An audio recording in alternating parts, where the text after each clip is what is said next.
하나님 말씀은 사도행전 1장 3절부터 5절까지입니다. 같이 읽겠습니다. 그가 고난받으신 후에 또한 그들에게 확실한 많은 증거로 신이 살아계심을 나타내사 40일 동안 그들에게 보이시며 하나님 나라의 일들을 말씀하시니라. 사도들과 함께 모이사 그들에게 분부하여 이르시되 예루살렘을 떠나지 말고 내게서 들은 바 아버지께서 약속하신 것을 기다리라. 요한은 물로 세례를 베풀었으나 너희는 몇 날이 못되어 성령으로 세례를 받으리라 하셨느니라. 아멘. 오늘 말씀을 가지고 거꾸로 가는 사순절이라는 제목으로 말씀을 상고하겠습니다.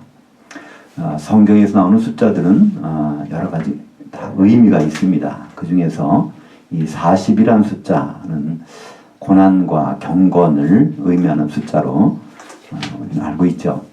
모세가 시내산에 올라가서 40일 동안 금식하며 10계명을 받게 되었고요. 또 이스라엘 백성들이 40일 동안 가나안 땅을 정탐을 했는데 결국은 부정적인 생각, 하나님의 생각과 다르기 때문에 40년 동안 그들은 광야에서 고난을 당하는 것을 봅니다.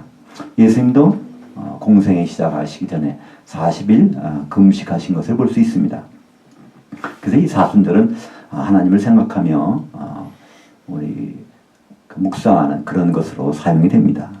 그러다 보니까 주님의 부활하신 부활주일이 이제 다음 주일인데요. 주님의 부활하신 그때를 우리가 그냥 지날 수는 없다. 그래서 주님의 십자가의 고난 여러 가지를 묵상하기 위해서 사순절이라는 것이 생겨났습니다.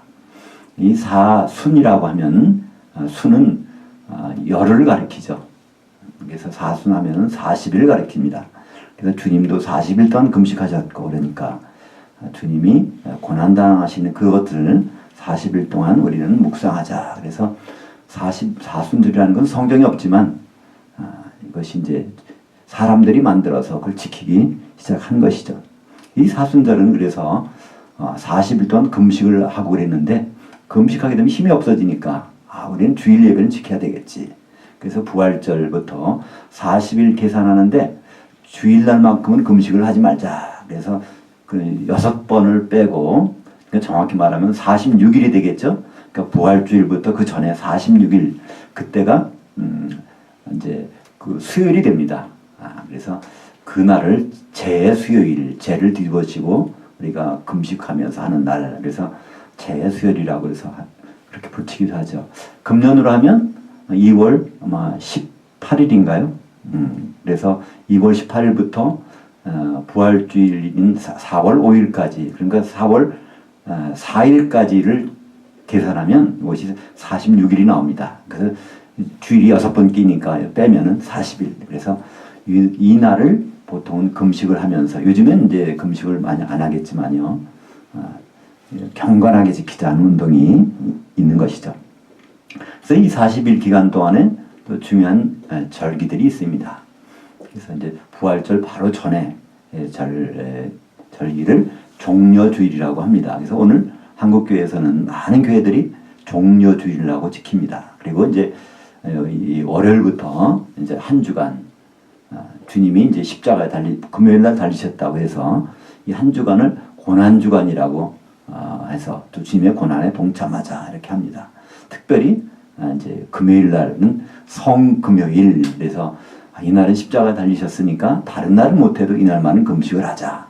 그래서 한 주간이라도 금식을 하자. 그래서 이 사순절 기간에 여러 가지 행사가 있습니다. 그러니까 그것을 일반적으로 특세라고 하죠. 특별 새벽기도.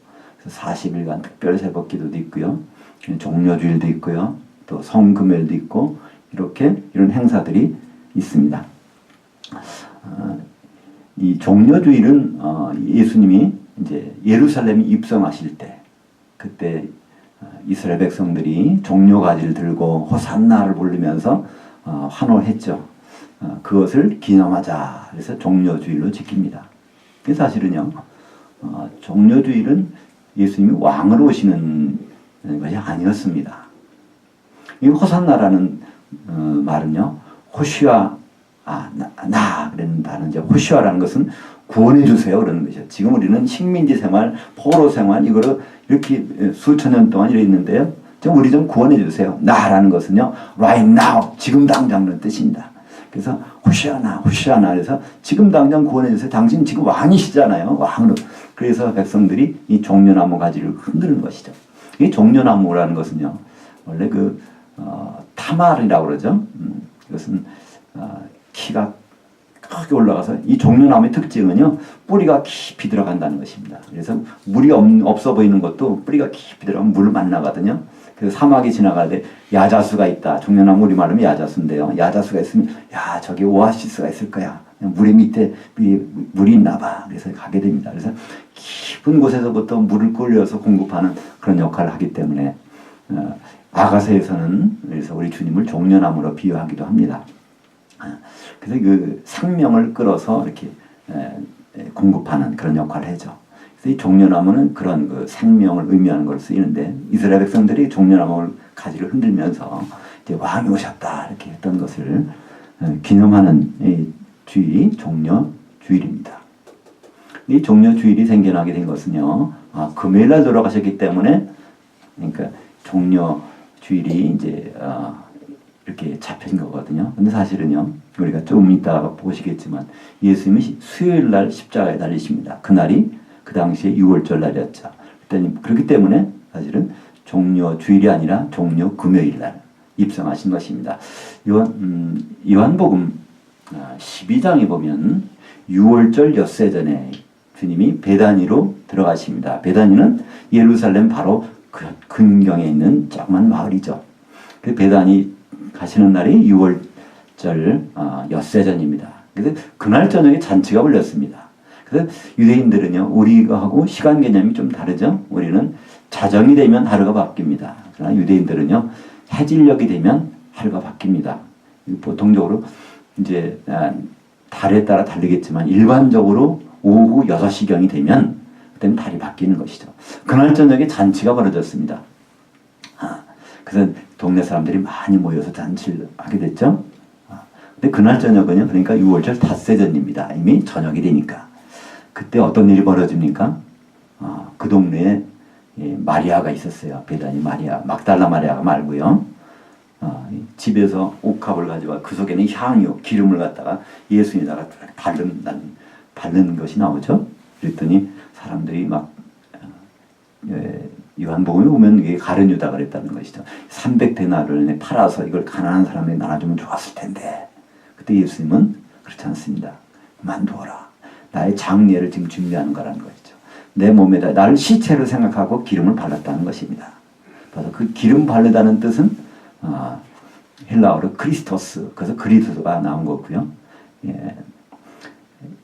히브리 말로는 마시아흐, 그래서 우리가 메시아가 나온 것입니다. 메시아 그리스도라는 뜻은요, 기름 발라졌다는 뜻입니다. 예수님이 진짜 기름 발라진 건 그때 발라진 거예요. 그래서 뭘 발라졌습니까? 6월절 어린 양으로 기름 발려서 이제 그분은 닷새 후에 십자가에 달리십니다.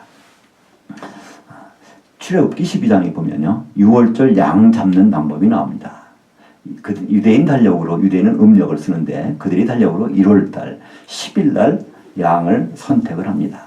그래서 10일, 11, 12, 13 4일 동안 점검한 다음에 15일째 되는 날, 닷새째 되는 날 저녁에 양을 잡아서 이제 6월절 제사를 드리게 되죠.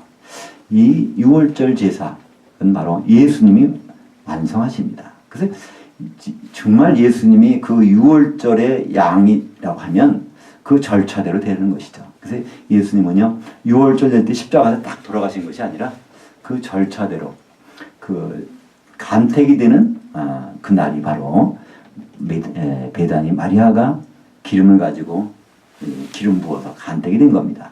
그리고 이제 그 다음 이제 새벽이 돼 그 다음 날이죠. 그때 예루살렘으로 입성을 하십니다. 그때 사람들은 호산나 호산나 왕이시여 이렇게 부르는데요. 그때 입성하실 때 나귀를 타고 가시죠. 원래 왕이라면요, 백마를 탑니다. 그래서 우리 예수님이 왕으로 오실 때는요, 요한계시록 19장 11절에 보면요, 백마를 타고 오신단 말이에요. 근데 예수님은 왜 나귀를 타셨을까? 나는 왕은 맞긴 맞는데 이 세상 왕이 아니라는 겁니다. 당장은. 천년왕국의 왕이지 지금은 왕으로 오셨지 않았다는 겁니다. 만약에 예수님이 하나님으로 왕으로 오셨다면 십자가에서 죽으실 수가 없어요. 그분은 이 왕으로 오신 것이 아니라는 것을 사인을 주시는 거예요. 그래서 나는 왕이 아니야. 그냥 나귀 새끼를 타고 들어갑니다. 근데 사람들은요, 왕인 줄 알았어요. 그래서 호산나를 부르는 것입니다. 호산나. 지금 당장 왕이시여 구원해 주소서. 다윗의 자손이여 구원해 주소서. 그렇게 한 것이 이제 음력으로 유대인 달력으로 1월 10일 날 입성하시는 장면이죠.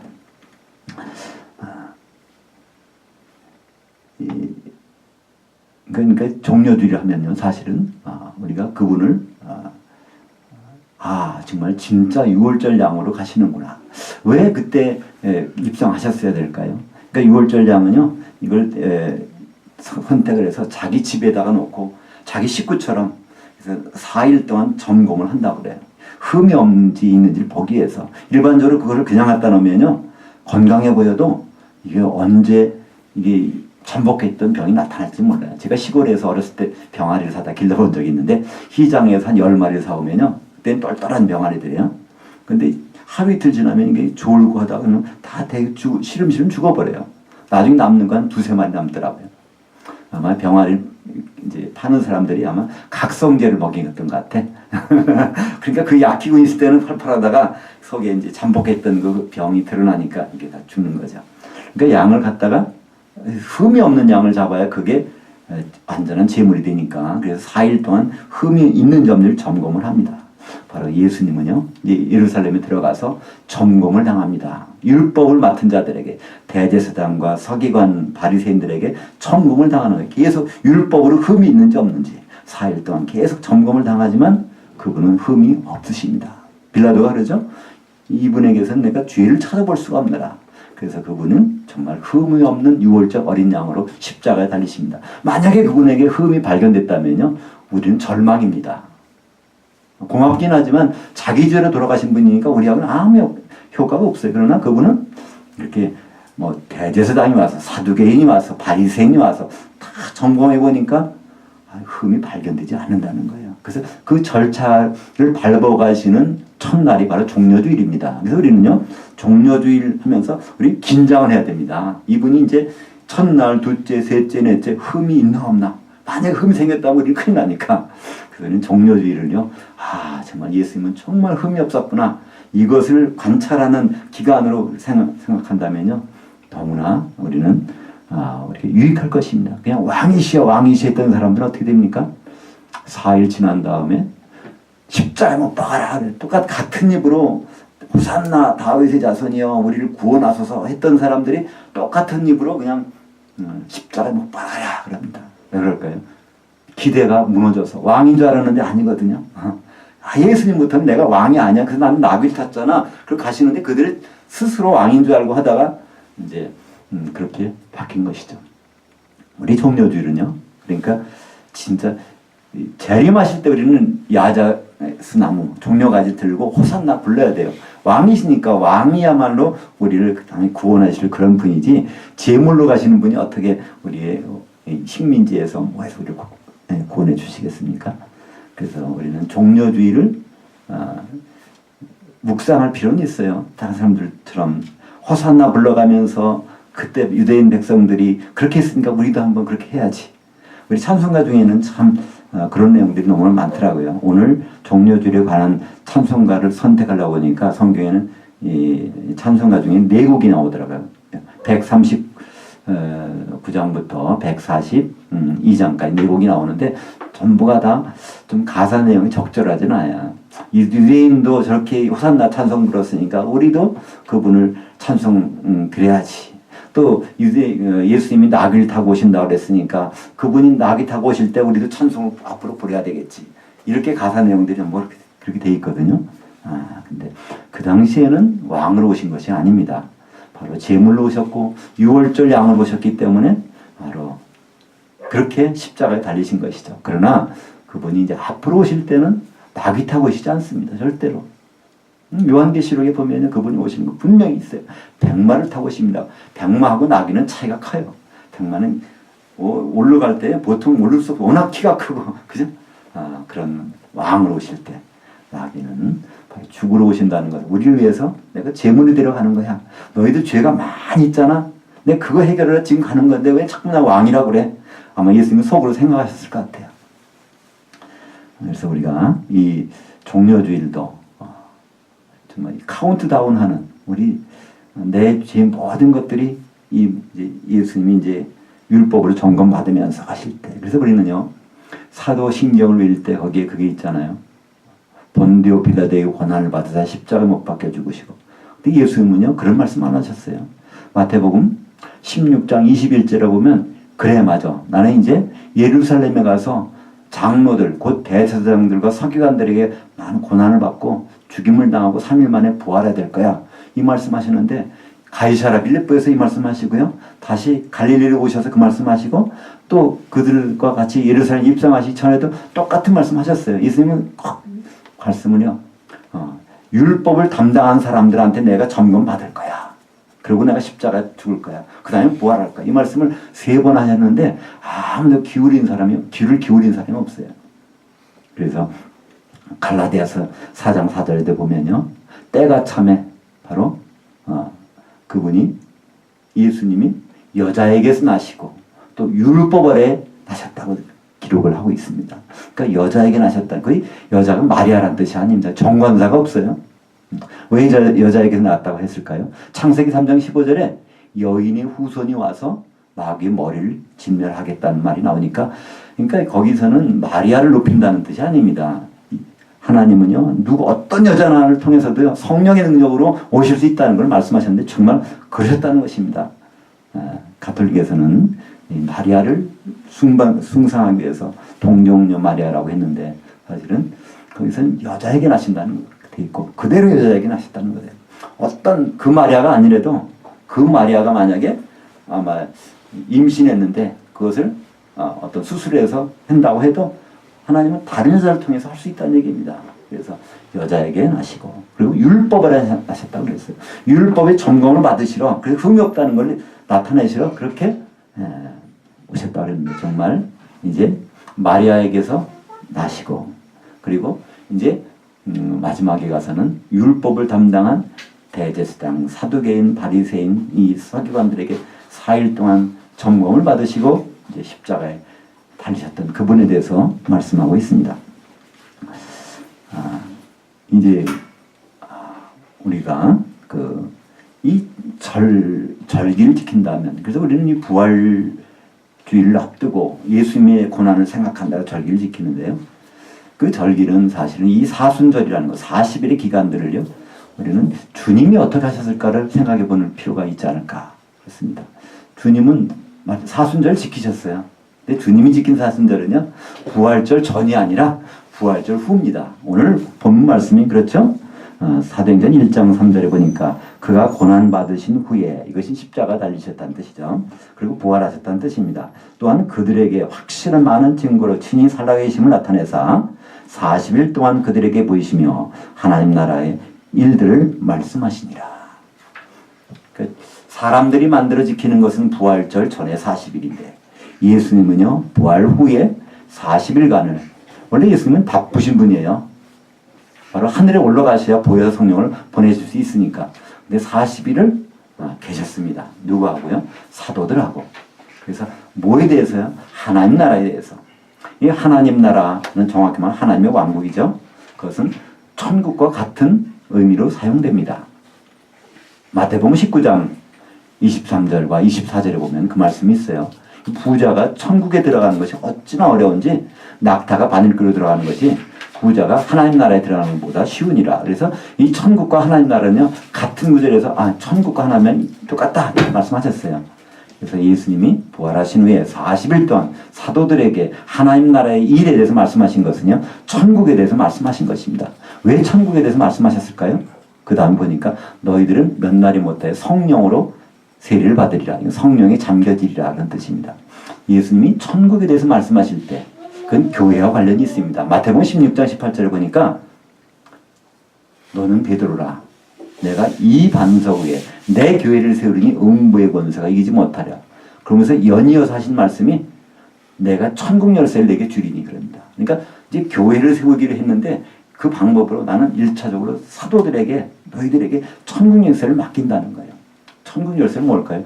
천국 문을 여는 열쇠입니다. 천국으로 사람들을 들여보내는 거 걸어가야 돼요. 다른 데 가면 안 됩니다. 우리는 사도들 찾아가지 않냐면요. 천국에 들어가는 길이 없습니다. 왜냐하면 사도들한테 열쇠를 맡겼어요. 예수님은 지금 승천하셨는데 그분은 천국 열쇠를 안 갖고 계십니다. 놓고 가셨다니까요. 그러면 사도들이 다 죽었는데 우리 어떻게 천국에 들어갈 수 있을까? 예, 사도들은 지금 성경, 신약 성경을 기록으로 남겼습니다. 그래서 거기를 통해서 우리는 천국에 입성할 수 있는 겁니다. 천국에 들어가서 뭐 하라고요? 교회로 세워지라는 것입니다. 성경에 보면요, 예수만 믿으면 우리는 하나님 나라의 천국에 들어올 수 있어요. 근데 거기 와서 가만히 있는 것이 아니라 거기서 교회로 세워지는 것입니다. 그래서 성경에는 신자와 성도를 구분합니다. 우리가 지금 보기에는 똑같아요. 이 교회에는요, 세 부류의 사람이 있습니다. 아직도 안 믿는 사람이 있어요. 근데 정말 믿는 사람도 있어. 근데 거기에서 성도가 있단 말이에요. 그러니까 불신자와 신자와 성도가 지금 모여 있는 것이 교회입니다. 근데 성도라는 것은요, 어떻게 정의될까요? 골로새서 1장 2절에, 에베소서 1장 1절에 보면요, 그리스도 안에 있는 신실한 자, 신자는 신자인데 그리스도 안에 있는 자를 성도라고 합니다. 성도라는 것은 그리스도 안에 있다는 말은 무슨 뜻일까요? 그리스도의 몸을 이루고 있는 사람들이란 뜻입니다. 이 그리스도께서는요, 지금 떠나가셨어요. 여기 안 계십니다. 그냥 몸을 놓고 가셨어요. 어디에? 교회. 교회를 구성하고 있는 사람들을 정의를 데피니션을 이렇게 내립니다. 그래서 교회를 이루고 있는 지체들을 성경에서 성도라고 그러죠. 그래서 이 성도, 신자들이 들어와서 성도가 되는 일, 그것이 바로 천국 안에서 이루어지는 일입니다. 천국 안에 들어왔다고 할렐루야 만세에서 끝나는 것이 아니고요. 천국에 들어오는 사람들 중에서 그것을 교회를 이루게 되는 것. 그것을 성경에서는 예수 그리스도의 몸을 이룬다고 말합니다. 구약에서는요, 성막을 만들 때 어떻게 만듭니까? 아카시아 나무를 가지고 그걸 잘라내요. 잘라서 이제 그걸 다듬습니다. 이게 다 신자들이죠. 근데 그걸 갖다가 다듬어서 이제 조각을 다 맞춥니다. 그래서 금을 입혀요. 그런 다음에 그걸 48개 널빤지 만들어가지고 거기다 세워놓습니다. 이것이 바로 성수와 지성소죠. 그 속에서 임재하시겠다는 거, 하나님 만나주시겠다는 것입니다.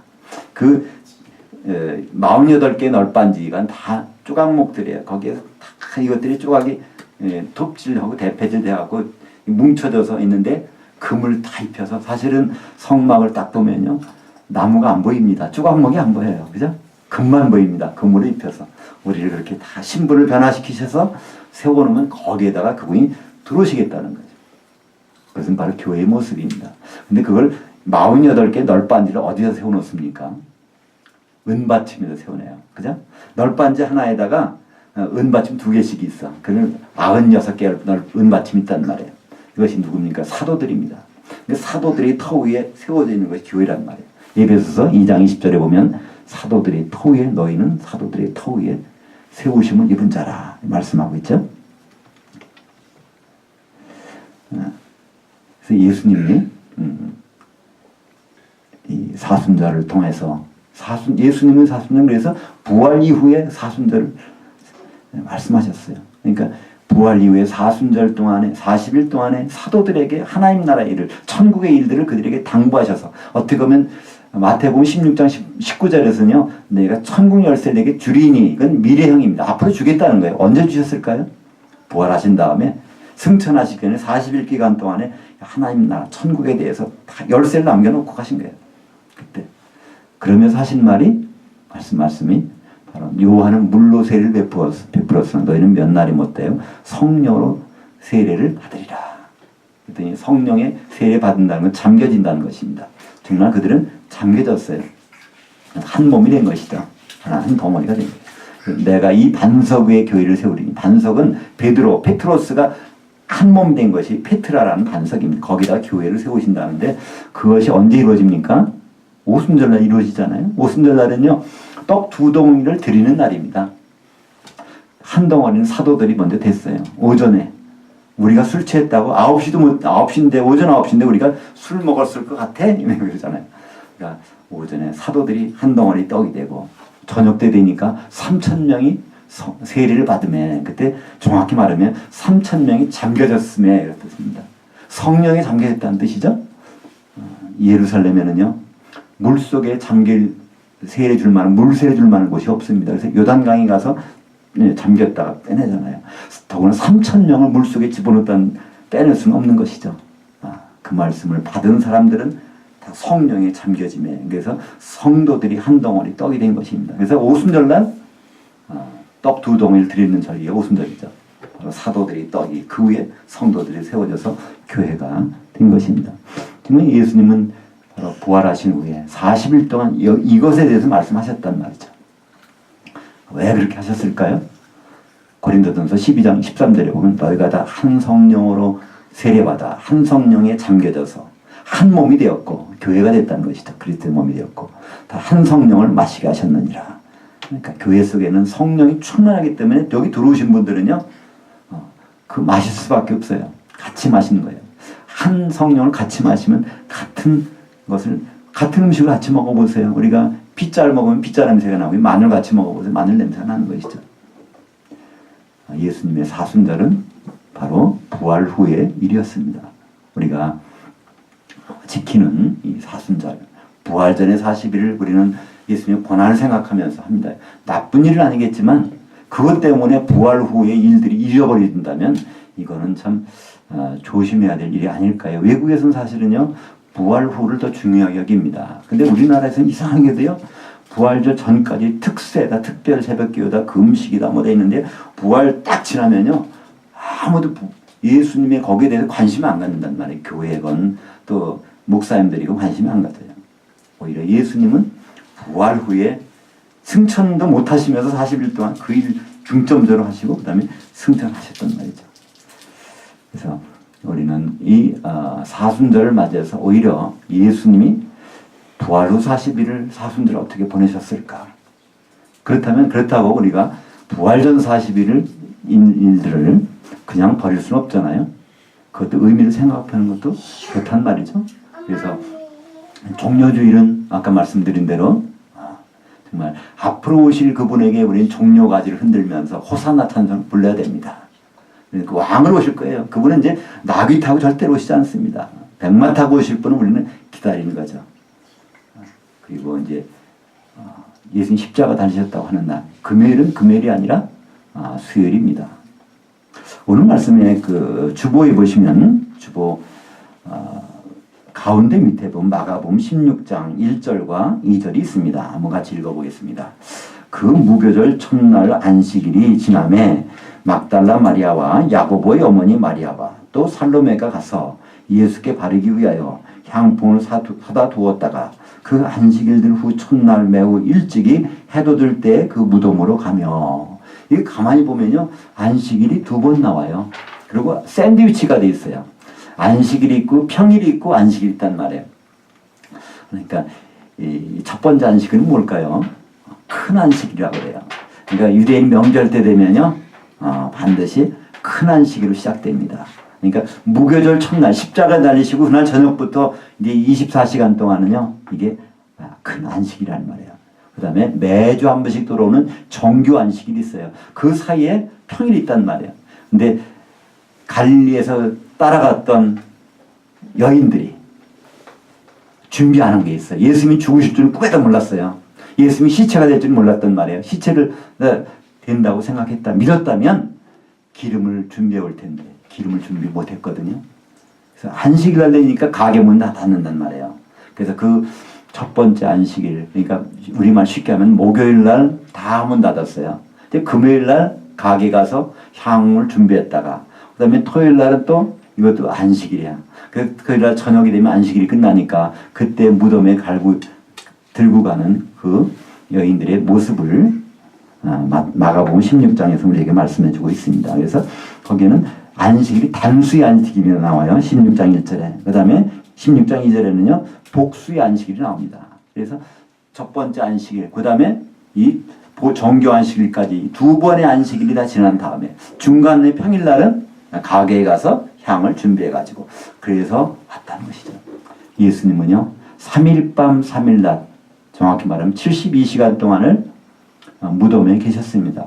마태복음 12장 40절에 말씀하셨잖아요.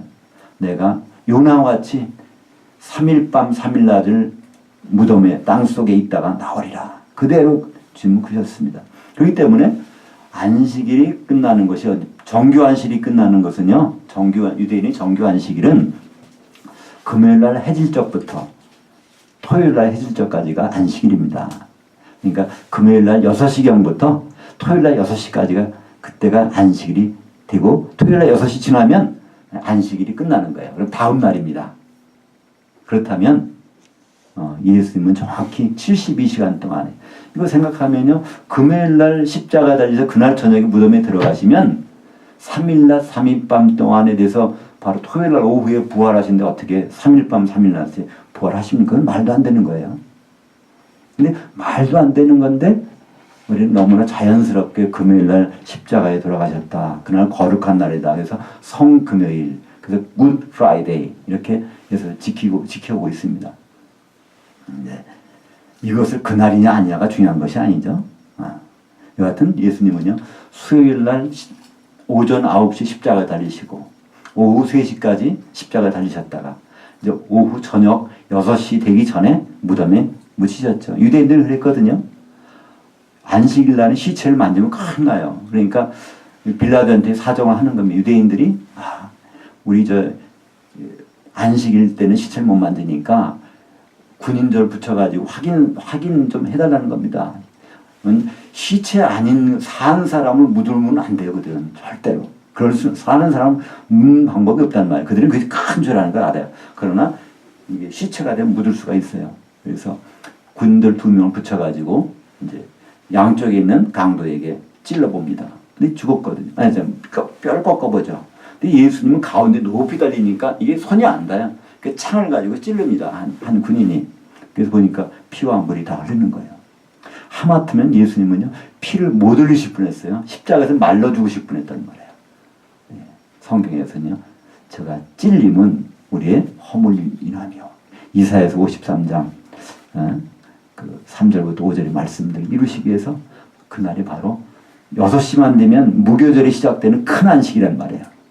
그때 전에 무덤에다가 3시간 동안에 커피 아리마대 요셉 무덤에다가 집어넣는 장면이 나옵니다. 그걸 유심히 보고 있던 그 갈릴리에서 온 여자들, 우리가 향물 준비 안 해놨네.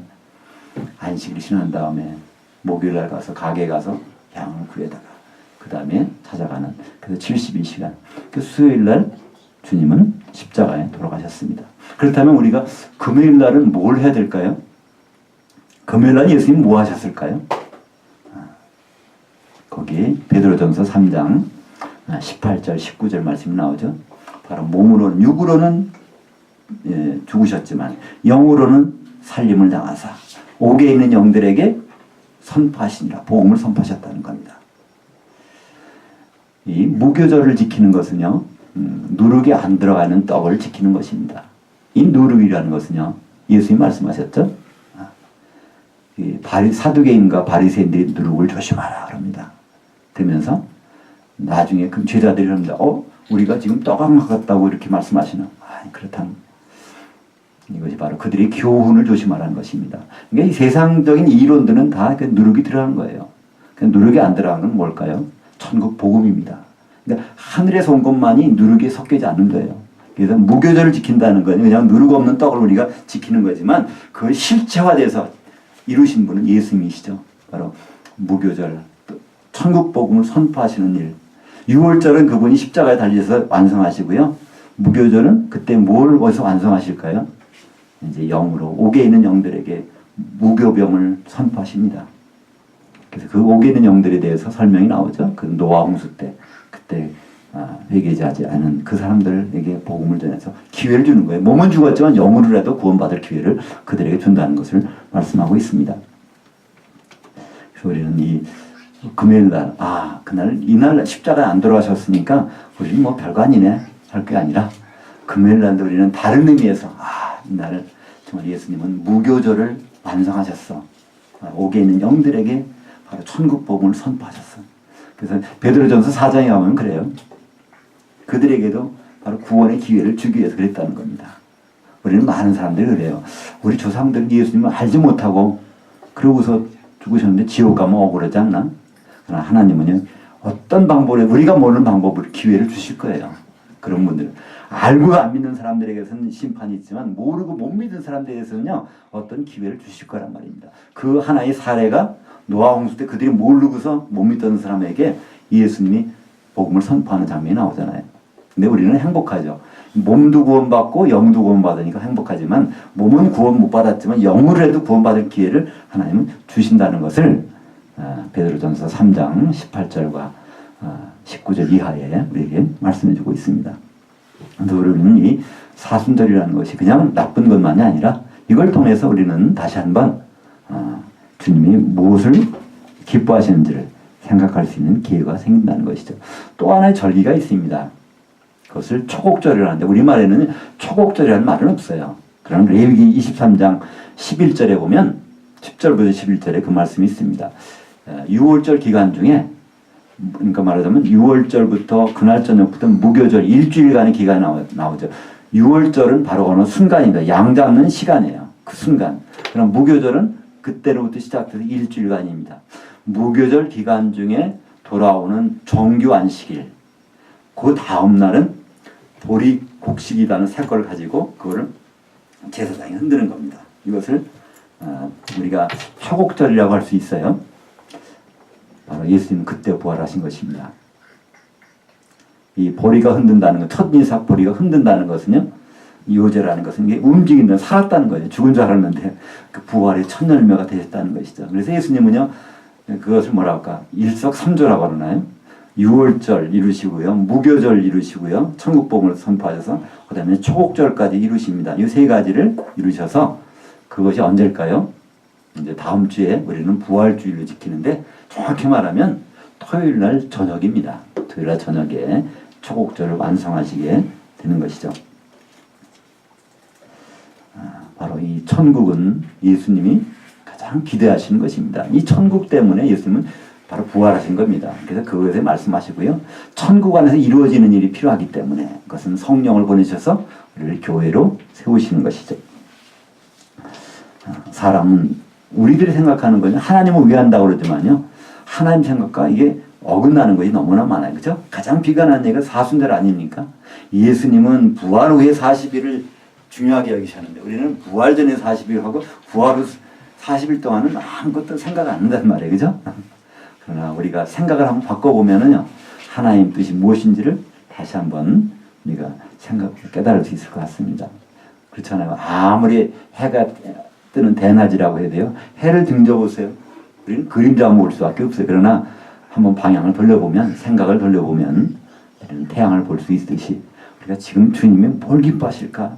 주님이 십자가 달리시는데 그 고난을 우리가 좀 더 얼마나 더해드릴 수 있을까? 내가 금식해서 그분의 고통을 좀 더 알고 더해드릴 수 있을까? 아니에요. 주님은 그분의 고통으로 충분합니다. 이제 그분이 원하시는 뜻만 우리가 한다면 더 기뻐하실 것 같아요.